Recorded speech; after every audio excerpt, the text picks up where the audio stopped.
Welcome to Stirring Pod, the podcast where youth voices are shared and heard. We are your hosts, Thomas. Ayat, Sarah, and Luke. Today we're talking about the Black Lives Matter movement and the impact on the current Gen Z. We will have an interesting and insightful conversation for you throughout the show. So make sure you listen all the way through.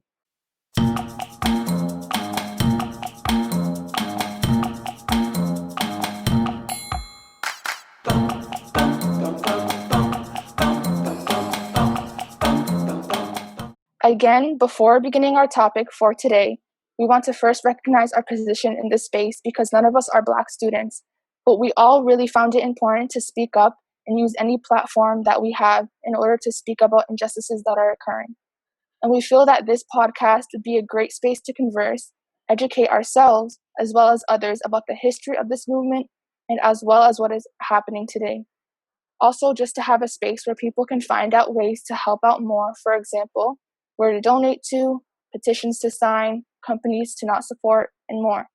And always make sure to let us know things that we could add or change because it's important for us to always improve and hold ourselves accountable.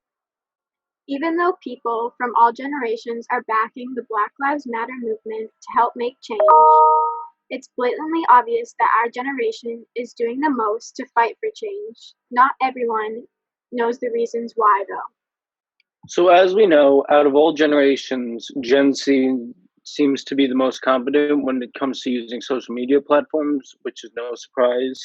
And with the Black Lives Matter movement, though, it is proving to be one of our most potent weapons yet. Yeah, we are seeing so much happening, especially on TikTok, and I think it's because of how big the user base really is. That seems to be working in our favor. Recently, however, TikTok was almost taken away as a social media platform because of a government order.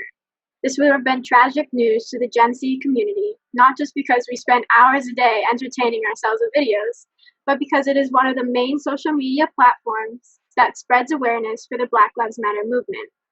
Luckily, though, it was not taken down, at least for now. Can you imagine for a second being a CEO of TikTok and your company got snapped by White Thanos? I know what it's like to lose.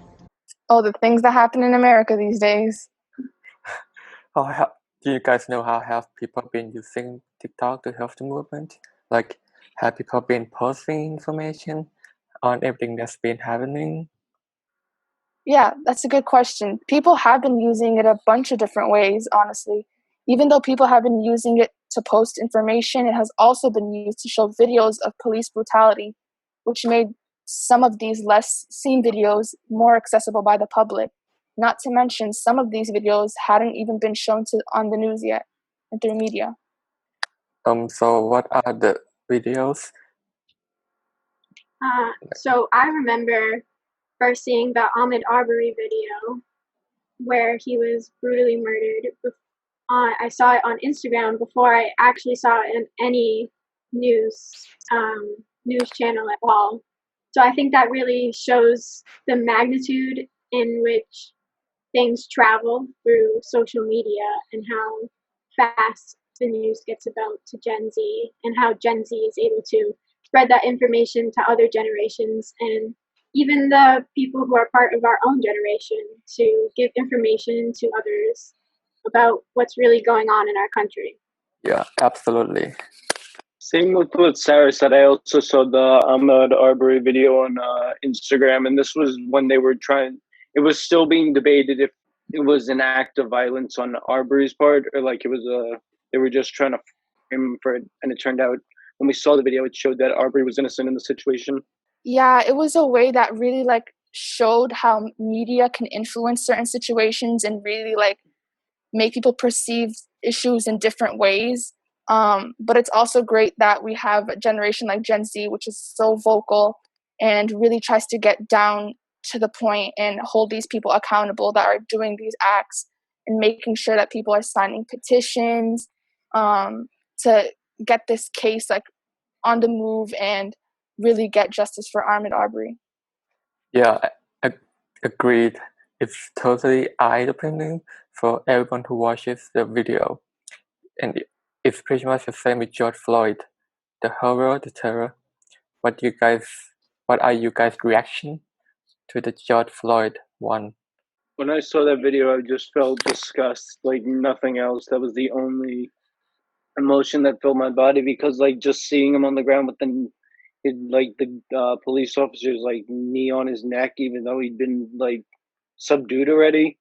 Yeah, Yeah, I same. personally can't even believe that someone would do that to another human being and blatantly take their life away when it was obvious that George Floyd was struggling and he couldn't breathe. He even screamed multiple times saying, I can't breathe, I can't breathe. Yeah, definitely. And just like seeing like the response from, I guess, like just saying like the nation in general, and seeing like different communities coming together to really fight for him was a really beautiful thing to see. But also seeing the backlash of the other side of people actually thinking that it was, the police officer was in the right, was just like, it honestly represented America in a way, but also us fighting against that was such a great thing, showing that like we can actually make things right, and we should be holding these people accountable and not just letting them, get away with it. Do we know if the policemen got arrested or have any negative consequences on them? Yeah, I'm pretty sure there are some of them were like let off of their jobs, and the case hasn't got into court yet. So that's something that people have really been wanting to, get to court as soon as possible, because they need justice for George Floyd. Like, it's just something that's necessary. So like people continuing to call those people in power that have been like covering this case is just like really great to see. Like people always emailing, calling, signing petitions, and donating money just to his family and his daughter for her education is just something that just really represents the unity that we have as well. Yeah. And I also think that the video for a lot of people was a rude awakening in a sorts, because Right. for me personally, at least, I had never seen videos like this ever surfaced on Instagram or TikTok or Facebook or Twitter before. I'd never seen anything like that. And this year seemed to be the first year where those videos were being shown to the public and the truth was being shown to the public, and everyone knew the truth behind some corrupt police officer. So the tangent from the social media, how have people been using the other social media platforms besides TikTok to help the movement? Well, just like TikTok, Instagram has been another place where Gen Zers have been able to promote the Black Lives Matter movement.